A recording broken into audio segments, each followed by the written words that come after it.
حضرت عمر رضی اللہ تعالیٰ عنہ کے زمانہ خلافت میں ایک بیوہ عورت تھی جو دودھ بیچا کرتی تھی اور یہی اس کا ذریعہ معاش تھا۔ اس کی ایک سیانی لڑکی تھی جس کی شادی کی فکر اسے دن رات پریشان رکھتی تھی۔ ایک مرتبہ حضرت عمر رضی اللہ تعالیٰ عنہ نے مدینے میں اعلان کروایا کہ کوئی شخص دودھ میں پانی نہ ملائے ورنہ اس کو سزا دی جائے گی۔ اعلان کے دوسرے دن بعد بیوہ بڑھیا نے اپنی جوان بیٹی سے کہا کہ اونٹنی دھو لے۔ بیٹی جب دودھ دھو چکی تو بڑھیا نے کہا، بیٹی اس میں تھوڑا سا پانی ملا دو۔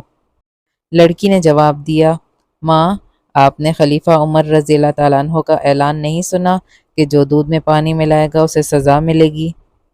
بڑھیا نے کہا، اس وقت جب کہ تو دودھ میں پانی ملائے گی تو کیا خلیفہ یہاں موجود ہے اور وہ دیکھ رہے ہیں کہ تجھے سزا دیں گے؟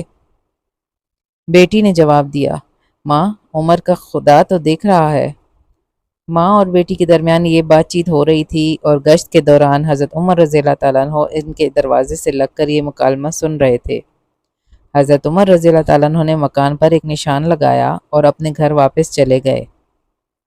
صبح کے وقت فجر کی نماز کے بعد اپنے لاڈلے بیٹے جناب عاصم کو بلایا اور ان سے کہا، بیٹے میں نے تیرے لیے دلہن تلاش کر لی ہے، اپنی ماں کو میرے بتائے ہوئے نشان پر رشتہ طے کرنے کے لیے بھیج دو، اس سے بہتر دلہن تجھے مدینے میں نہیں مل سکتی۔